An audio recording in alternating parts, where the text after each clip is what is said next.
On Point with Craig's Investment Partners. All right, good morning, all. Before we begin, remember, as always, the information provided here is general in nature. It's not financial advice. It doesn't take into account your situation, objectives, goals, or risk tolerance.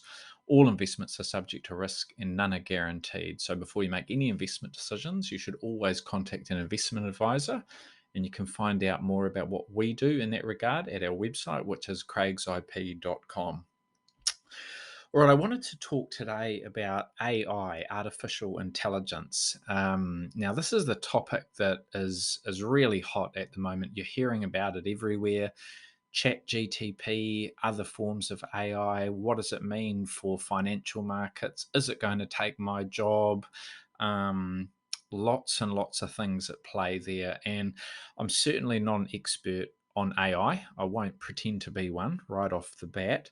But it is a topic that I'm getting a huge amount of questions on. I think I've been to at least 4 different cities in the last fortnight to speak to various groups at functions and presentations. And in every single one of those, someone's put their hand up during the question and answer session and asked me, what do I think of AI? What's it going to mean for the market, the labour market, people's job security, those sorts of things. So it's definitely of interest. And I thought I would just pen a few thoughts. I've done that. You can find a really brief blog post on our website.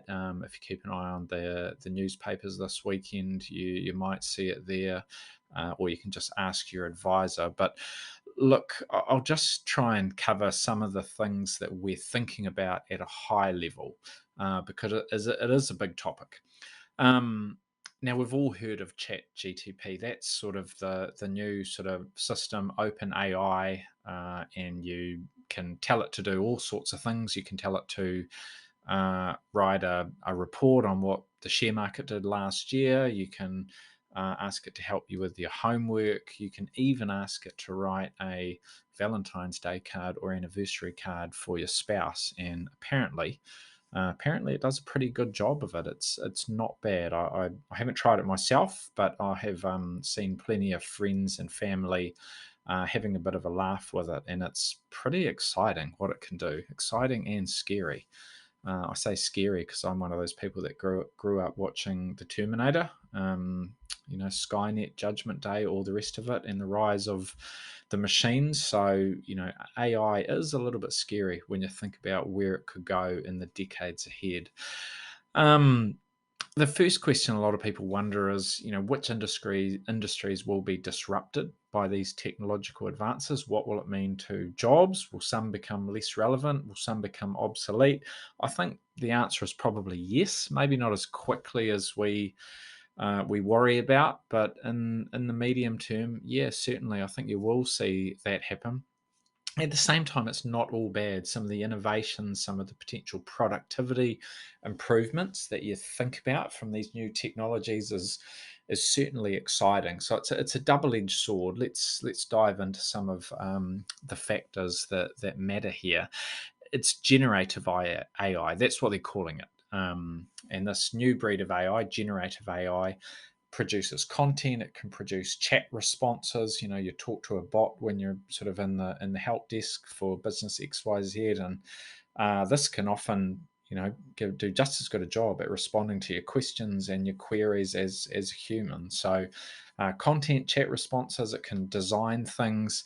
It's quite different to the traditional AI of the past, which usually focused on detecting patterns or classifying data, analyzing data, detecting fraud. So what you're seeing now is a little bit different to what we've seen in the past in terms of AI. And it is starting to find its way into, the financial market headlines. We had a company, Chegg, which is a US online education company, provides homework assistance, online tutoring.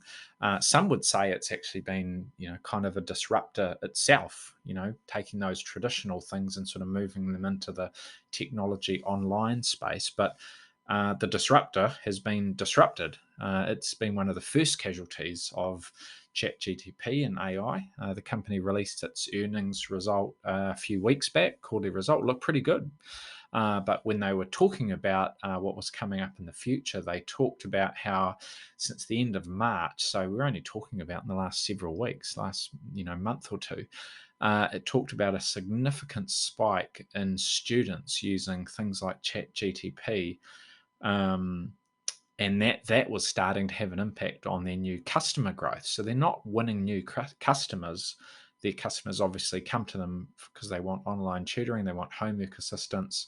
Those same students just going to ChatGTP now. So they're not seeing the same number of new customers come on board. And the share price the following day fell almost 50%, fell 48% in response to that. So I think that just talks to the level of nervousness out there about what these new technologies could mean for some businesses. Share price of that particular company has recovered a little bit after that, and they're just one example. I just choose that one because it was in the headlines for noting how it was starting to see its business impacted. But there is a lot of concern out there about what these new technologies and AI advancements could mean for some industries. And education is one obvious one, but it's also things like advertising, content creation, parts of the legal profession, parts of the financial services sector. Not all the financial services sector. I think if you've got your life savings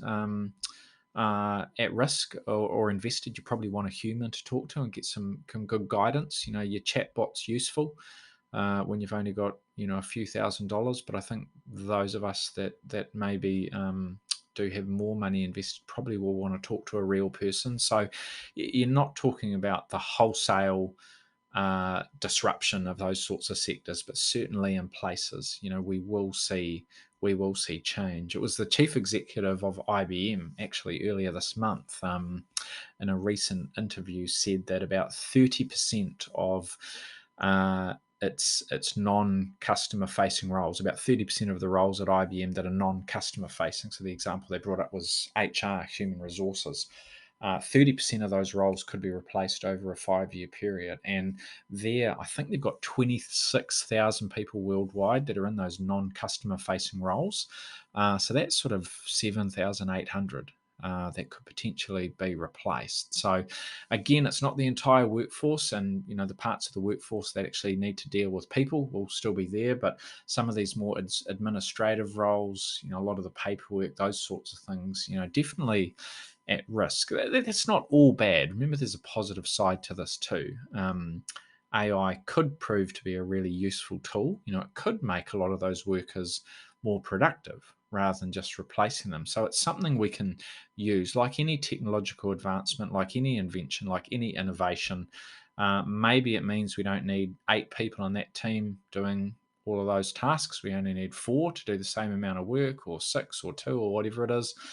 But that doesn't mean those others are out of a job. It means they might be able to be put to work doing something more useful. So we've got to remember that while there's a scary side to it, there's absolutely a positive side in terms of the productivity gains that we might find ourselves with. And I was reading just today, actually, doing a bit of research for this session, and the state of New Mexico has moved quite quickly in embracing this trend. They've been looking at these types of things for about 3 years, and they're talking about some processes, not all, some of their processes, some of their departments.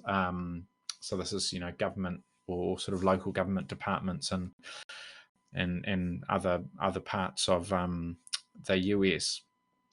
Some processes that used to take a month now sort of take 10 minutes. So isn't that amazing? Some of those repetitive jobs, lots of paperwork, lots of moving parts. They've found ways to automate them, use AI to sort of follow the decision tree and make some, reasonably sensible and easily made decisions. And they're talking about saving 100,000 human worker hours each year.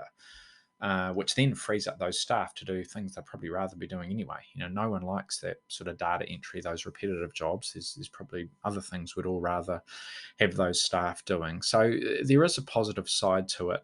And I guess something else that we need to understand is that none of this is new. It's not at all new these sorts of changes. History is littered with examples of technological advances that bring a lot of change, but also a lot of opportunity. Just think back to in the US in the 1800s and the 19th century, you had more than half of the US workforce involved in farming.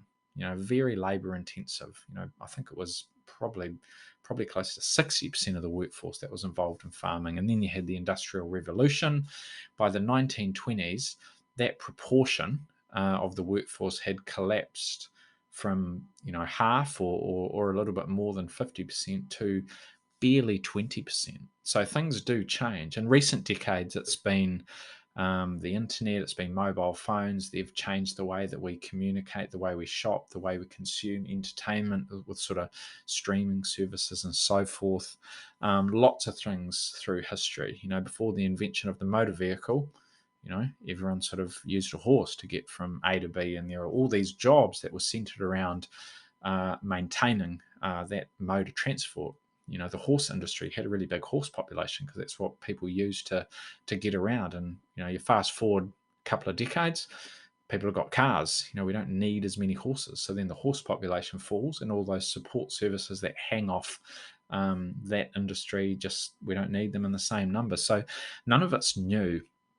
I read a really interesting white paper from David Autor, who's an American economics professor. He's at MIT, done lots of work everywhere, does a lot for the NBER, which is a big sort of economic research institute in the US. And he wrote a paper, I think last year, looking at sort of work and the change in work, and what he estimated, him and his team found that if you look at all the jobs, the whole employment spectrum in 2018, so probably not a lot's changed between now and then, but of all the jobs that people had, what the whole workforce was doing in 2018, about 60% of those jobs, the job titles that people had, they didn't even exist in 1940 because those jobs didn't exist. So we've just got to remember that while it feels really scary, all this change, it's going to affect people.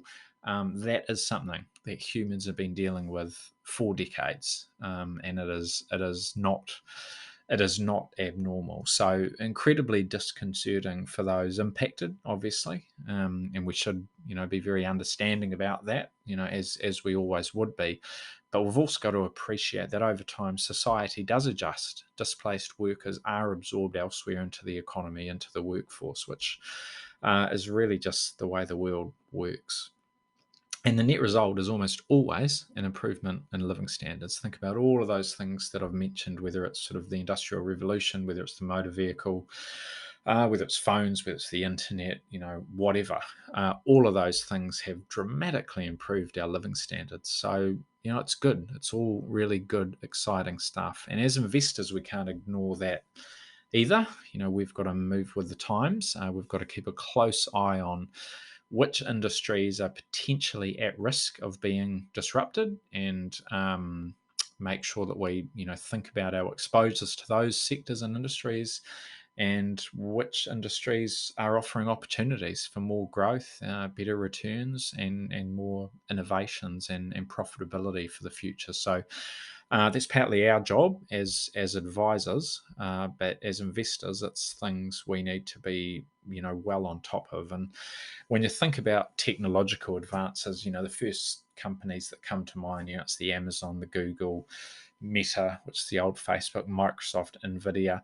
These sorts of companies, they see this stuff coming, whether it's AI, whether it's cloud computing. They're very good, those big heavyweights, and they've got deep enough pockets to look at these opportunities and find a way to make money out of them. So I have no doubt that some, if not all, of those businesses will be absolutely focusing on this space and making sure that they are at the forefront of any developments. A lot of them have got really good data as well, really good information. So if you're trying to sort of put together AI sort of apps and bits and pieces, then having all of that data in behind probably gives you a bit of a leg up. So you wouldn't bet against any of those big tech heavyweights. There's also lots of ETFs that investors can buy. I'm getting a lot of questions. How do I play this theme? The ETFs are interesting. There's several out there that are targeting that AI space, that robotic space. If you feel that you don't want to sort of back this company or that company, that's somewhere you can look.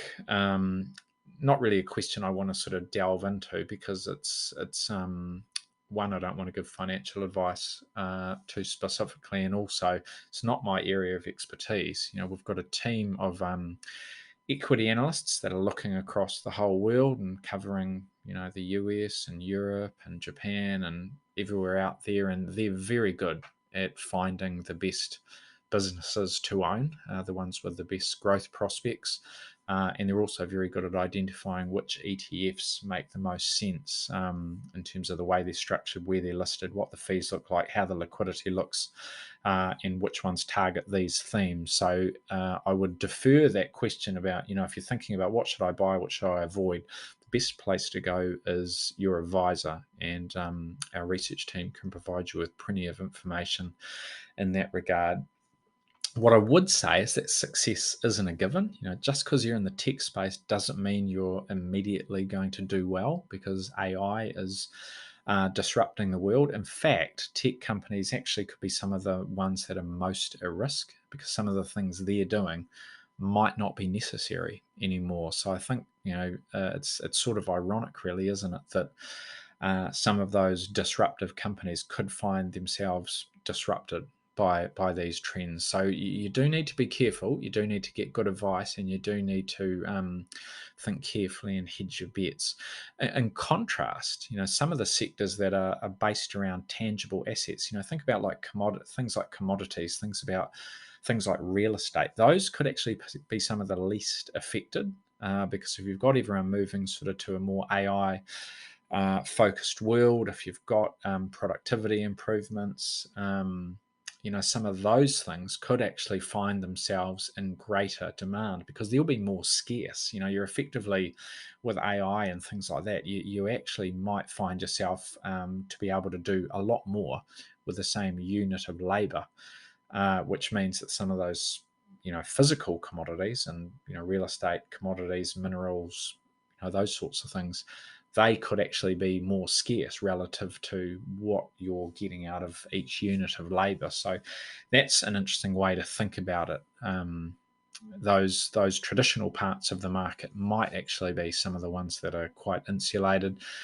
Also worth thinking about some of those industries that rely more on human contact. If you those industries where human contact makes some sense and where that's a key part of your product or your service, um, those ones actually will be more immune as well. I don't want to go into the coffee shop and sort of get served my, piccolo by, the AI bot. I want to talk to the barista and have a yarn, and that's just one example, but there'd be plenty. All of those tasks that require that human contact, when it's healthcare, hospitality, those sorts of things, could be more immune.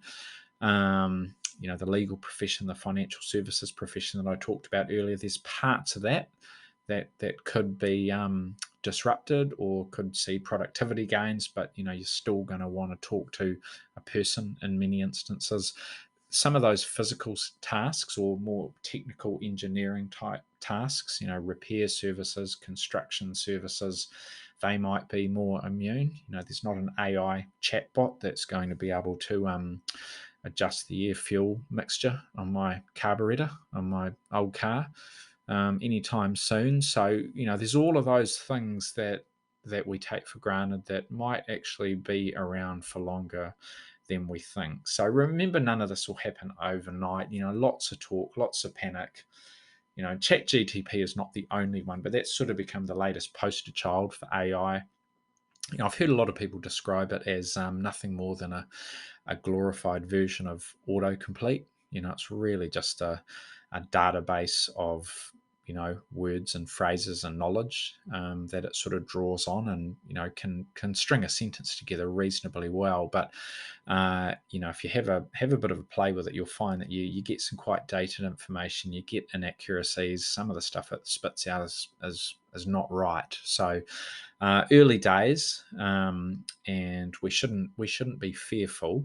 It will take time before it changes things. However, look, don't ignore this or don't be complacent. We do need to keep a very close eye on what's happening in this space. AI will continue to improve, and the pace with which some of these changes start to impact on society could be more rapid than we think. It could happen in a faster way. So lots to think about. Hope that's useful. Hope that answers a few of the questions that people have. Definitely something we will be focusing on more and more, and keeping tabs on all of those companies, industries, businesses that are potentially impacted, both in terms of the negative effects as well as the opportunities that it brings. All right, thanks for listening, everybody.